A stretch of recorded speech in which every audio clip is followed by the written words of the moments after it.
सभी बीएलई भाइयों को मेरा नमस्कार। मैं Naval Sharma, CSC Uttar Pradesh team, UID team से। यहाँ पे मैं सीएससी उत्तर प्रदेश में आधार वर्टिकल रिप्रेजेंट करता हूँ। आज की मुलाकात कार्यक्रम में सभी बीएलई भाइयों का स्वागत है।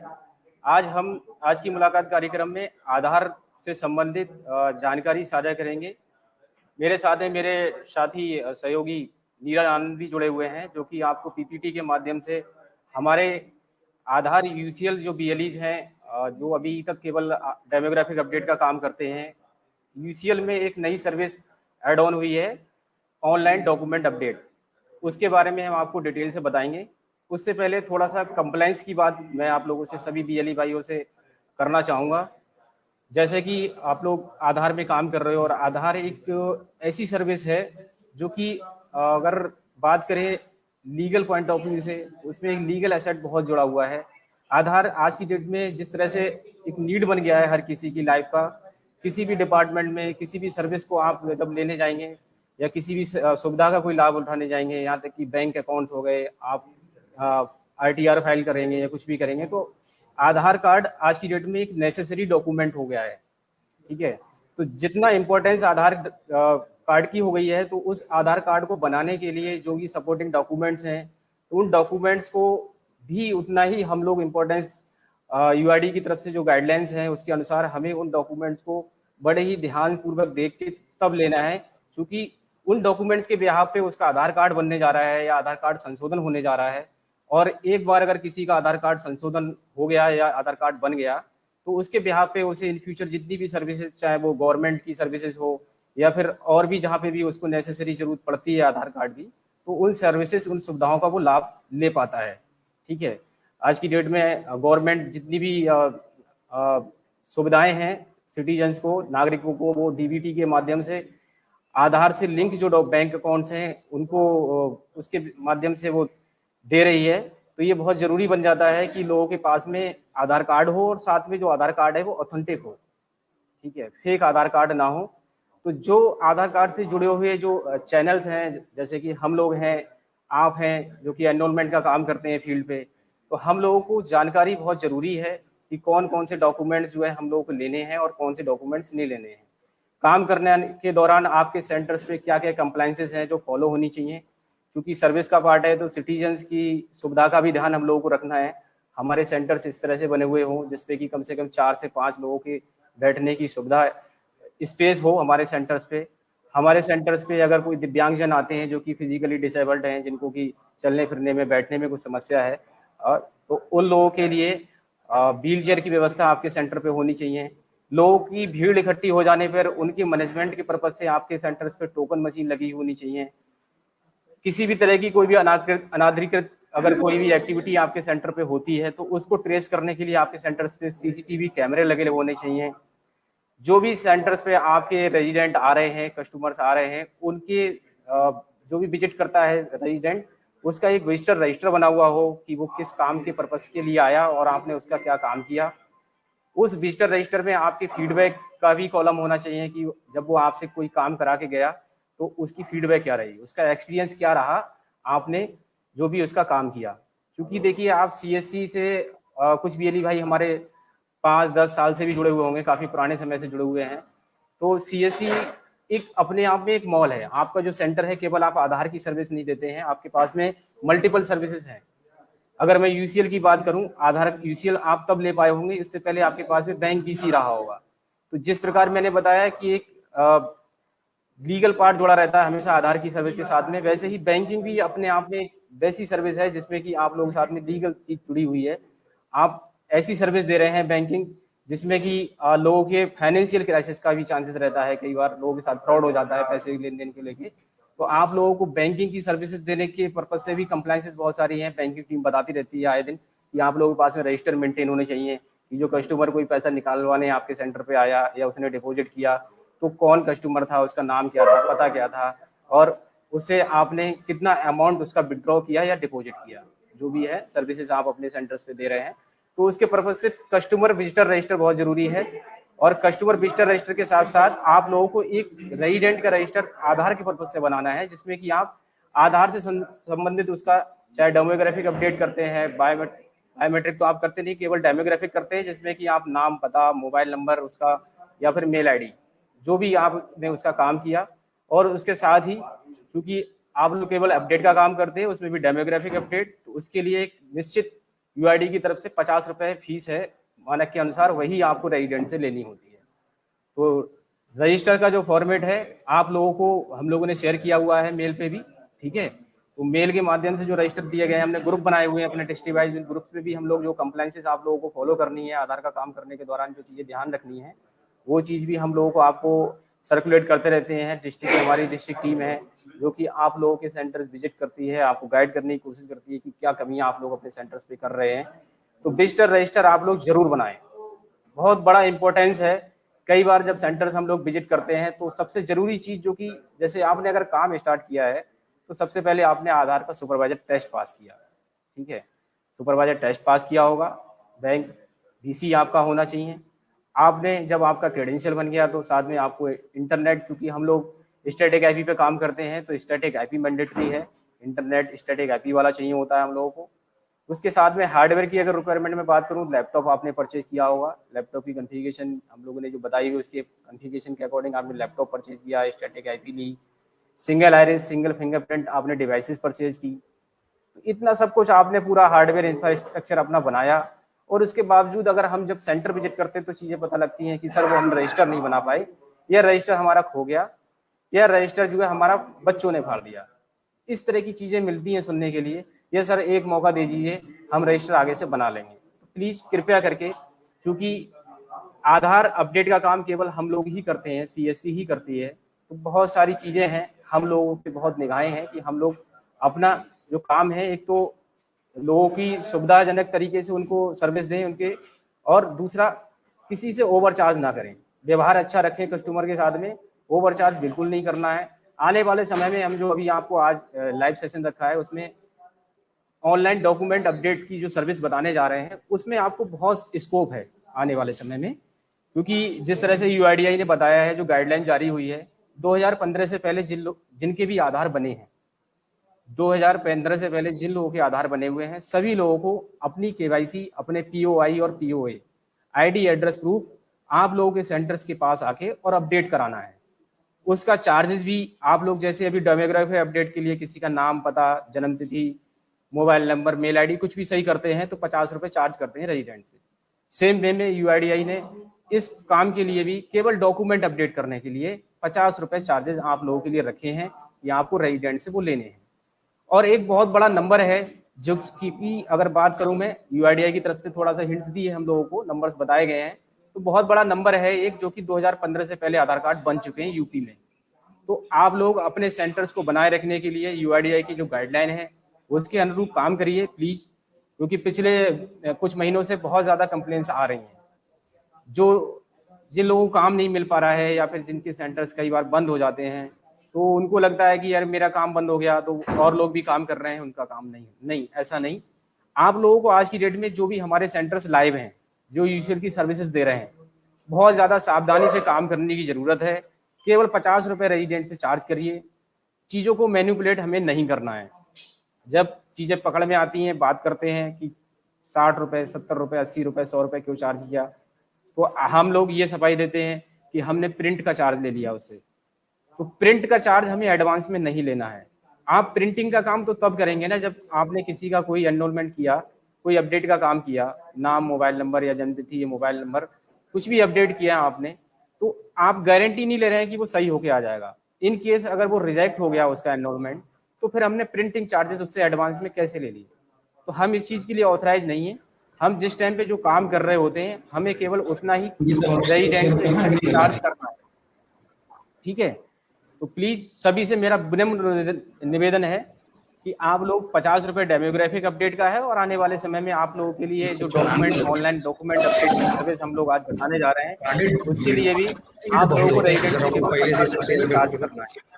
तो किसी भी तरह की ओवर चार्जिंग में आप लोग इन्वॉल्व ना हो, कंप्लायंसेस पूरी फॉलो करिए। जो भी इंफ्रास्ट्रक्चर, जो चीजें आप लोगों के सेंटर्स पे अवेलेबल होनी चाहिए वो आपके सेंटर पे होनी चाहिए।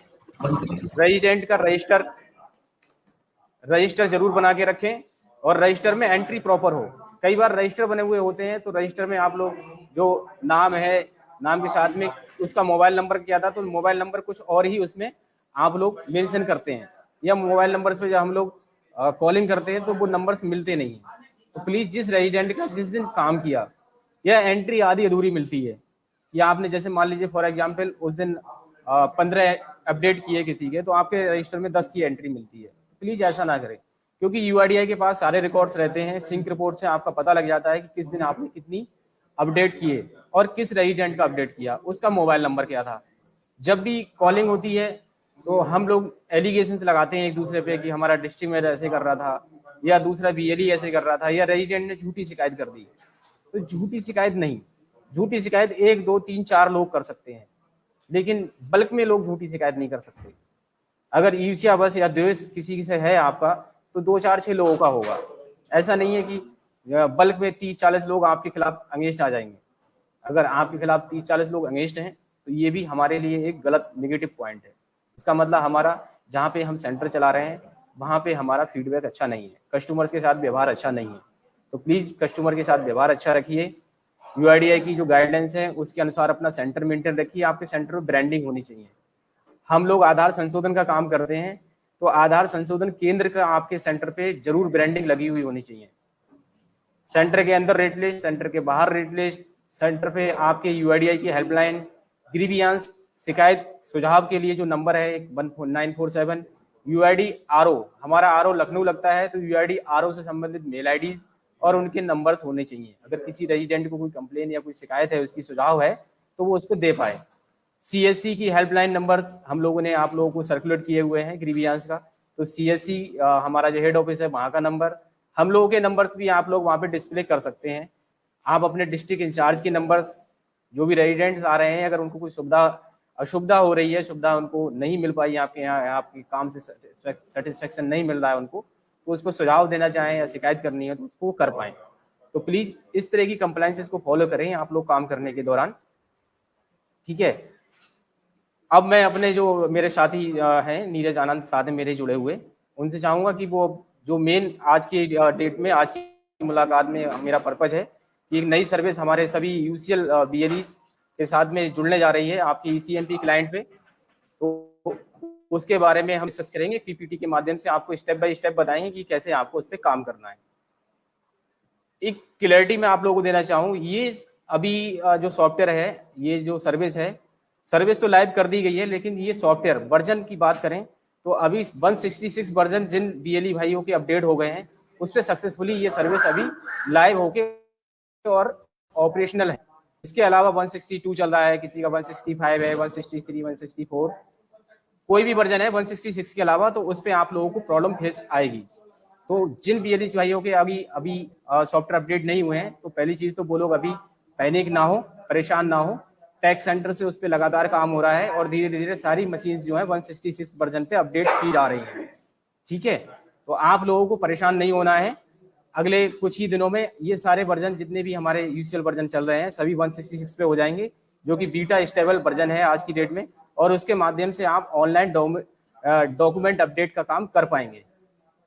अब इसमें एक चैलेंज ये आ रहा है थोड़ा सा कि ऑनलाइन डॉक्यूमेंट अपडेट की बात हम लोगों को तो बता दी गई, लेकिन रेजिडेंट को नहीं पता है। तो उसके लिए यूआईडीआई से भी गाइडलाइन जारी की जा रही हैं कि जो भी लोग जिनके आधार कार्ड 2015 से पहले बने हुए हैं, डिस्ट्रिक्ट एडमिनिस्ट्रेशन को भी यहाँ से यूआईडीआई ने सर्कुलर जारी किए हैं, वहां से भी पुश किया जाएगा कि रेजिडेंट को अवेयरनेस न्यूज़पेपर्स के माध्यम से, जो भी मीडियम है उसके माध्यम से लोगों तक पहुंचाई जाएगी जानकारी ये कि जिन लोगों के आधार कार्ड 2015 से पहले बने हुए हैं, वो लोग अपने पीओआई और पीओए सभी लोग अपने नियरेस्ट हमारे सीएससी आधार संशोधन केंद्र या जो भी और भी हमारे आधार सेवा केंद्र खुले हुए हैं, उन पे जाके अपने पीओआई और POA ID address proof update करा लें। तो अब हम लोग स्टार्ट करते हैं पीपीटी के माध्यम से आप लोगों को बताने के लिए कि किस तरह से आप लोगों के जो यूसीएल वर्जन है उस पर ये सर्विस आ रही है और किस ऑप्शन पे जाके क्या क्या स्टॉप फॉलो करने हैं आप लोगों को इस सर्विस को पूरा करने के लिए। नीरज स्क्रीन शेयर कर दीजिए यहाँ पर।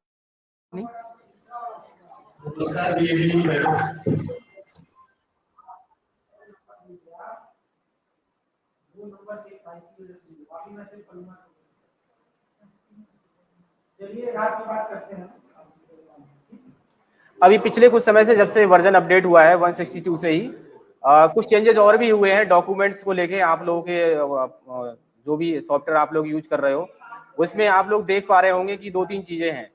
अगर मैं आपको मोटा मोटा बताना चाहूँ तो सबसे पहले एक चेंज ये हुआ कि आप लोग जब पहले मार्कशीट लेते थे, कोई भी मतलब रेजिडेंट है जिसको कि अपने नाम में कोई करेक्शन कराना है तो मार्कशीट लेते थे आप लोग, या फिर डेट ऑफ बर्थ में कुछ करेक्शन कराना है तो मार्कशीट वाला ऑप्शन आप लोग नाम संशोधन के लिए यूज करते थे, जो कि आज की डेट में सर्टिफिकेट के रूप में आती है जिसमें फोटो आईडी लगा रहता है, फोटो है।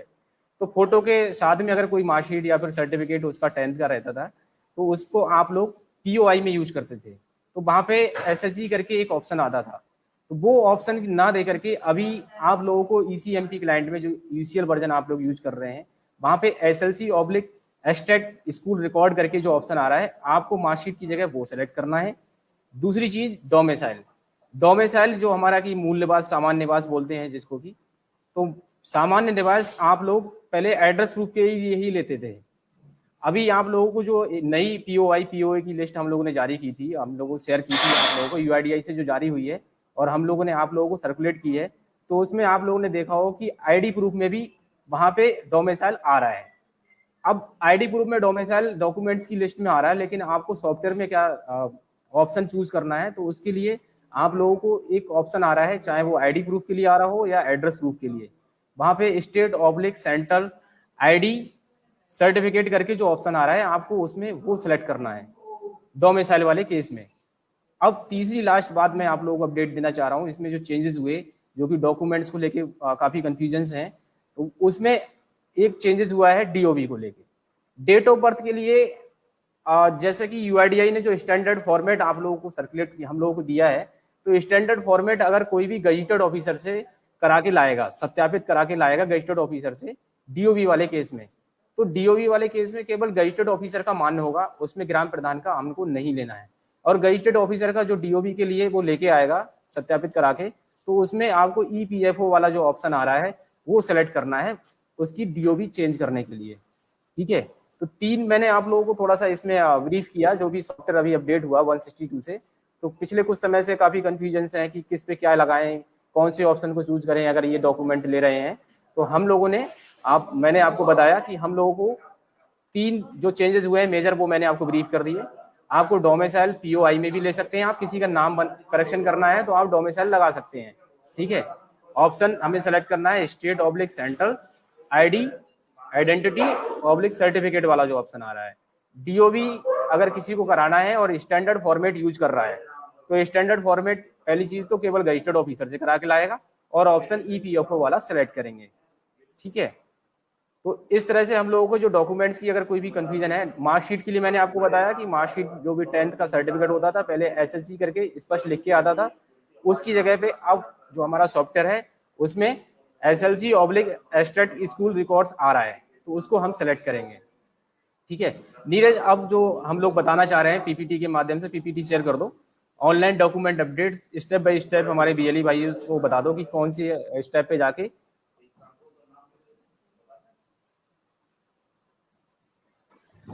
सारे बीएलई भाइयों को नमस्कार। मेरा नाम नीरज कुमार आनंद है, मैं सीएससी वाईडी टीम यूपी से हूँ। और अभी हम लोग एक नए फीचर्स के बारे में देख रहे हैं, ऑनलाइन डॉक्यूमेंट अपडेट, जो हमारे यूसीएल में भी है और एएसके में भी है। तो हम यूसीएल के बारे में भी डिस्कस करेंगे। इसमें ऑनलाइन डॉक्यूमेंट अपडेट आपका लाइफ साइकिल चेंजेस में जाएंगे, वहाँ पे ऑनलाइन डॉक्यूमेंट अपडेट का ऑप्शन है। उस ऑनलाइन डॉक्यूमेंट अपडेट पे आपको क्लिक करना है।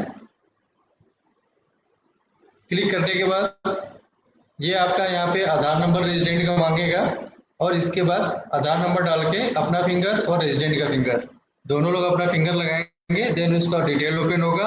डिटेल ओपन होने के बाद हम उसके रेजिडेंट का इसमें कोई भी पीओआई और पीओए का डॉक्यूमेंट अपलोड कर देंगे।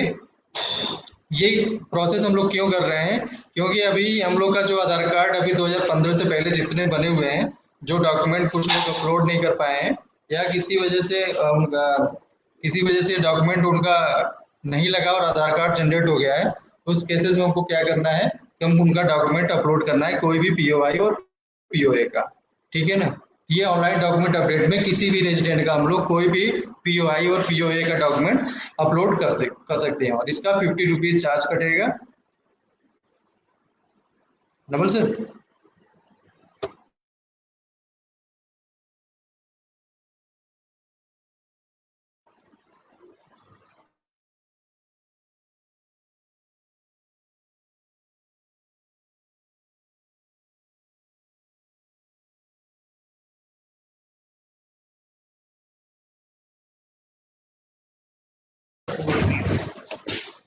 नवल सर इसके अगेंस्ट में और कुछ बोलना है आपको?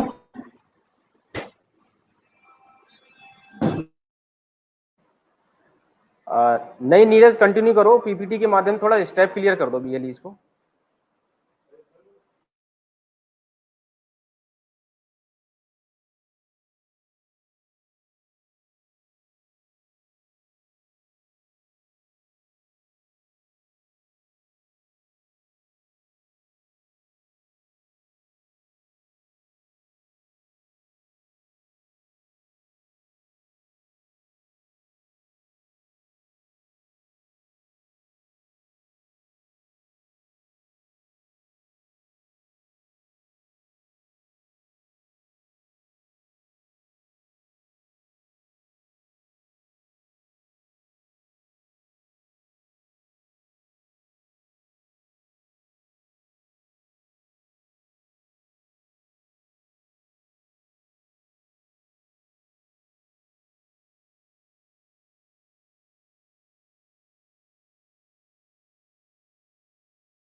क्षमा चाहेंगे, थोड़ा सा अभी कुछ इश्यूज के कारण आप लोगों को पीपीटी शेयर नहीं कर पा रहे थे।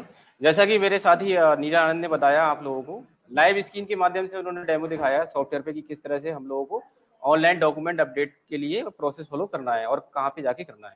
मैं पीपीटी के माध्यम से पूरा एक एनरोलमेंट आप लोगों को बताना चाहूंगा। सबसे पहले ये आप लोगों को ऑनलाइन डॉक्यूमेंट अपडेट पे क्लिक करना है। इस पे क्लिक करने के बाद में सिंपल आप लोगों को जो भी उसके पीओआई या फिर पीओ ये है आईडी एड्रेस प्रूफ, जैसे हम लोग कोई भी नया अपडेट करते हैं, किसी का भी अपडेट करते हैं, तो उसका आधार नंबर डालते हैं, आधार नंबर डालने के बाद में डेटा फैच होता है, ठीक है। सेम वे में वही चीज होनी है, केवल जो लास्ट वाला प्रोसेस है जहाँ पे कि हम डेमोग्राफिक अपडेट के लिए उसकी एंट्री, उसका नाम, पता, मोबाइल नंबर, मेल आईडी, कुछ भी करेक्शन जो करना होता है उस एंट्री को हम लोग करेक्शन करते हैं। लेकिन इस वाले पेज पे आकर आपको कोई भी करेक्शन नहीं करना है। अगर इसमें कुछ चेंजेस कराना चाह रहा है, वो कोई भी अपना नाम, मोबाइल नंबर, मेल आईडी कुछ अपडेट कराना चाह रहा है, तो आप लोगों को उसको जो दूसरा हमारा प्रोसेस है जिसमें कि हम डेमोग्राफिक अपडेट के लिए फॉलो करते हैं, ठीक है, तो उस पर करना पड़ेगा। यहाँ पे दो काम एक साथ नहीं हो पाएंगे कि किसी को अपना मोबाइल नंबर भी अपडेट कराना है और वो बोले कि मेरे डॉक्यूमेंट भी अपडेट कर दीजिए, नहीं। अगर केवल डॉक्यूमेंट अपडेट करने की बात है तो आपको डॉक्यूमेंट अपडेट करने हैं। अगर वो बोलता है मुझे मोबाइल नंबर अपडेट कराना है, तो पहले हमें रेजिडेंट का डेमोग्राफिक अपडेट करना पड़ेगा। डेमोग्राफिक अपडेट के लिए जो आज तक आप लोग प्रक्रिया, जो प्रोसेस था जिसको फॉलो करते आ रहे थे आप, उसको फॉलो करेंगे आप, ठीक है। तो कंफ्यूजन नहीं रखना है बिल्कुल भी कि ये किसी का, हमने जो चीज बताई कि आप 2015 से पहले जो भी आधार बने हैं सभी के आईडी, एड्रेस प्रूफ अपडेट होने हैं। तो अब कोई रेजिडेंट चाहे कि मुझे मोबाइल नंबर भी लगवाना है साथ में, जैसे अभी क्या होता है, आप लोग डेमोग्राफिक अपडेट करते समय चाहे वो नाम सही कराए, मोबाइल नंबर अपडेट कराए, डीओबी कराए, कोई भी काम कराता है अगर डेमोग्राफिक अपडेट से संबंधित, तो सारा आप एक साथ कर देते हो। लेकिन चूंकि ये सर्विस बिल्कुल अलग है, ये आपको जो आपका यूजुअल सॉफ्टवेयर है उस पर लिंक भी अलग तरीके से आ रहा है, एक अलग लिंक दिया गया है, तो आपको जो लिंक सेलेक्ट करेंगे उस लिंक से संबंधित जो सर्विस है वही सर्विस दे पाएंगे। तो सिंपल सी चीज है, ज्यादा कंफ्यूजन में बिल्कुल नहीं रहना है।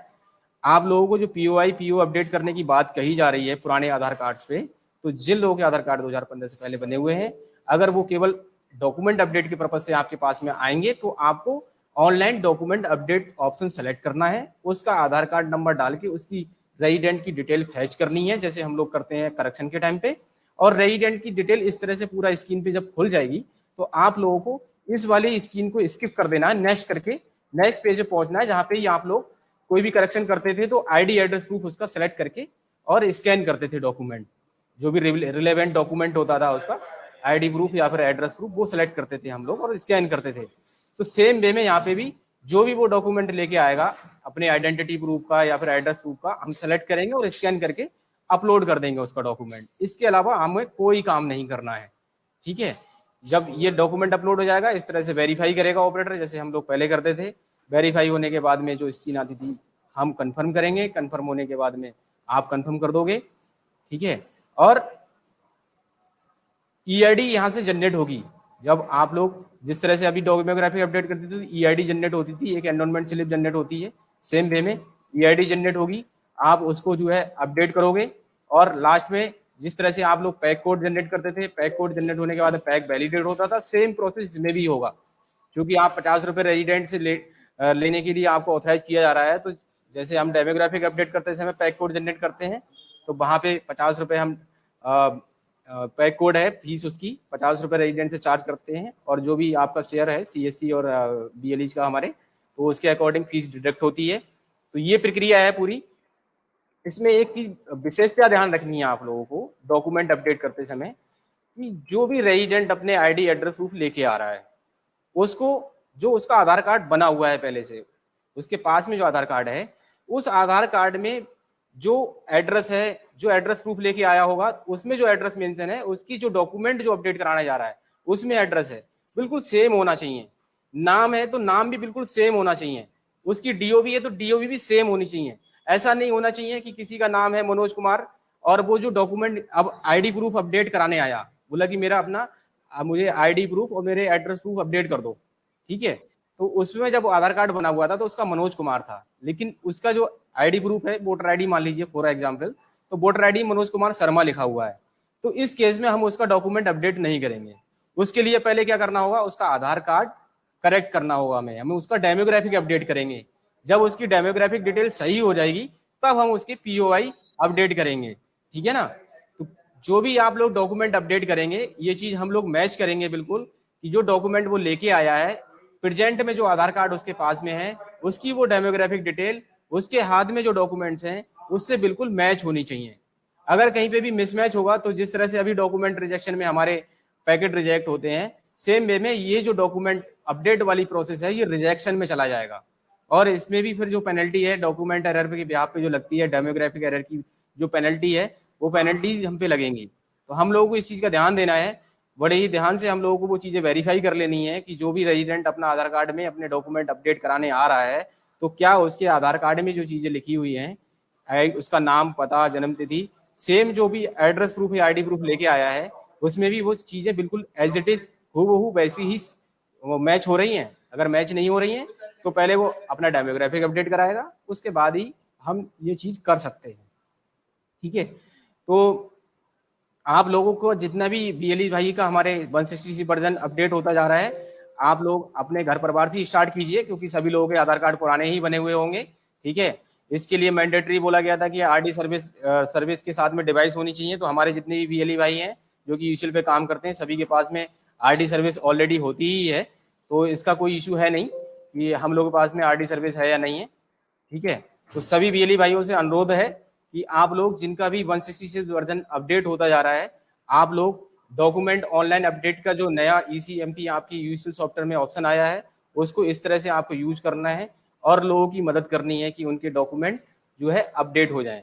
क्योंकि जैसा कि मैंने स्टार्टिंग में बताया, आधार अपने आप में बहुत ही आज की डेट में सेंसिटिव डॉक्यूमेंट हो चुका है।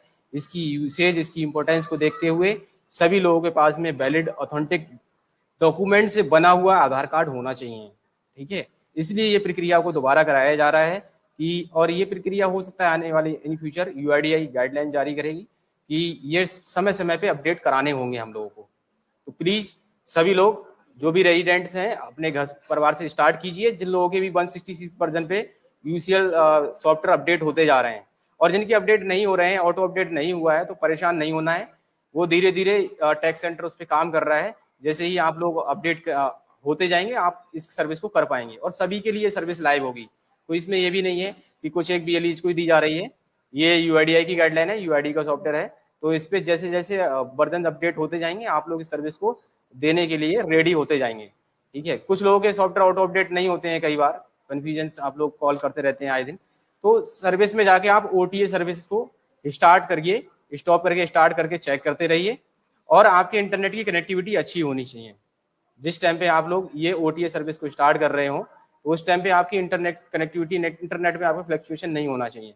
इंटरनेट की कनेक्टिविटी प्रॉपर ना होने के कारण और ओटीए सर्विस सही से काम ना करने के कारण ही कई बार हमारा जो सॉफ्टवेयर है, आधार सॉफ्टवेयर यूसीएल वाला, वो अपडेट नहीं हो पाता है।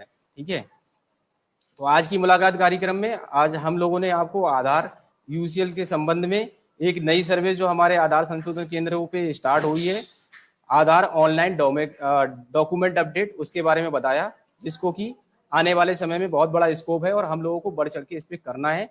लोगों को सहायता करनी है कि उनके डॉक्यूमेंट वैलिड डॉक्यूमेंट के साथ में जो भी आधार कार्ड है वो ऑथेंटिक हो सके।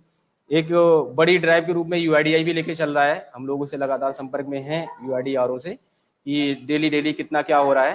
तो जिन बीएलई भाई के ये अपडेट हो गए हैं वर्जन, उन सभी से मेरा अनुरोध है कि आप लोग ऑनलाइन डोमोग्राफिक अपडेट जिस प्रकार करते थे, वैसे ही ऑनलाइन डॉक्यूमेंट अपडेट वाला जो ऑप्शन आपके यूसीएल क्लाइंट में आ रहा है, अभी 166 वर्जन पे है, जिसपे कि सक्सेसफुली ये टेस्टिंग होके कंप्लीट हो चुका है, स्टेबल वर्जन हो गया है। इससे अलावा जो भी 162 है, 164, 165, उन पे आपको प्रॉब्लम फेस करनी पड़ेगी, लेकिन 165 जिनके भी होते जा रहे हैं, आप लोग एनरोलमेंट डॉक्यूमेंट अपडेट वाला स्टार्ट करिए, अपने घर परिवार से स्टार्ट कीजिए, क्योंकि अभी लोगों तक इस चीज की जानकारी पहुंचने में समय लगेगा थोड़ा सा। जो भी अवेयरनेस का पार्ट है उसको किया जाएगा, लोगों को बताया जाएगा, जानकारी दी जाएगी कि सभी लोगों को अपना आधार कार्ड में जो पुराने आधार कार्ड है सभी में अपने आईडी एड्रेस प्रूफ अपडेट कराने हैं। तो एक बड़ा स्कोप आप लोगों के आने वाले समय में दिख रहा है। ठीक है, तो सब लोग रेजिडेंट से, जैसे कि मैंने बताया, उचित व्यवहार रखें। 50 रुपए ही आप लोगों के लिए अधिकृत किया गया है यूआईडी की तरफ से लेने के लिए रेजिडेंट से, तो उतना ही लेना है। प्रिंटिंग के नाम पे आपको एडवांस पैसे नहीं लेने हैं। प्रिंटिंग का भी लेमिनेट करके कलर प्रिंट आउट देने के लिए 30 रुपए ऑथराइज किया गया है, वो तब देना है जब रेजिडेंट आपके पास में स्लिप लेके आएगा और आप लोग उसको प्रिंट आउट करके देंगे। ठीक है, तो वो पैसा आप एक सेपरेट पार्ट है। आप अपने सेंटर्स पे और भी कुछ सर्विस देते हो तो उसका बिल्कुल सेपरेट पोर्शन करिए और रेजिडेंट को बता के वो चीजें करिए। कई बार ये कंप्लेंट्स आती हैं कि उसने अपना जन्म प्रमाण पत्र बनवाया, हमारे यहाँ से ऑनलाइन आवेदन करवाया, डोमिसाइल करवाया, कास्ट सर्टिफिकेट कराया, तो उसके वो चार्जेस थे। तो प्लीज उन चीजों को कोरिलेट ना करें इससे। रेजिडेंट को अच्छे से समझा के भेजें कि हमने ये देखिए आपका डेमोग्राफिक अपडेट या फिर डॉक्यूमेंट अपडेट का काम किया है, जिसका कि चार्जेस ये है, ये रेट लिस्ट लगी हुई है, ठीक है, उसी के अकॉर्डिंग हम काम कर रहे हैं। अपने सेंटर्स पे पीओआई पीओए अपडेटेड वाले जो रहते हैं, समय समय पे अपडेट होते रहते हैं, पीओआई पीओए की जो लिस्ट है उसको लगा कर रखें, रेट लिस्ट लगा कर रखें, रजिस्टर बना के रखें, अपने सेंटर पे ब्रांडिंग रखें, आधार संशोधन केंद्र से संबंधित टोकन मशीन, सीसीटीवी कैमरे, व्हीलचेयर इत्यादि अपने सेंटर्स पे रखें आप लोग, ठीक है। तो सेंटर टाइमिंग भी आप लोगों को एक बार हम दोबारा अपडेट कर देते हैं। आप लोग सुबह 8 से शाम को 8 बजे तक काम कर सकते हैं।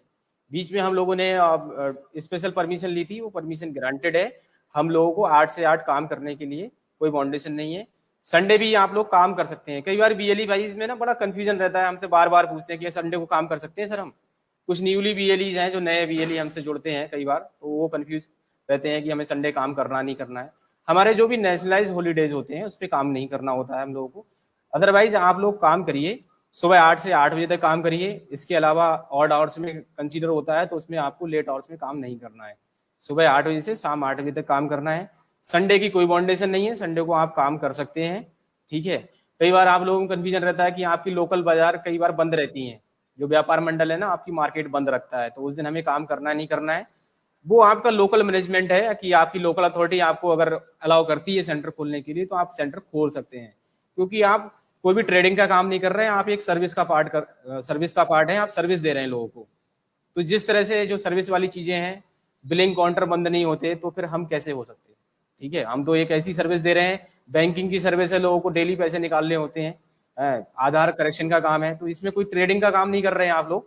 व्यापार मंडल से इसका कोई मतलब नहीं होता है। तो थोड़ा सा लोकली मैनेज करेंगे इन चीजों को। अगर कहीं पे भी कुछ इस तरह की दिक्कतें आती हैं, लोकल जो भी अथॉरिटी है उससे आप इस चीज को अपना पक्ष रख सकते हैं निडर होके कि इस पे हमारा कोई, हम यहाँ पे कोई सेल परचेज नहीं कर रहे हैं, हम व्यापार मंडल के अंतर्गत इस तरह से नहीं आते, तो वो चीजें हैं, ठीक है। अदरवाइज आपको जो है 7 डेज काम करना है, पूरा मंडे से संडे तक काम करिए, सुबह 8 से 8 तक काम करिए।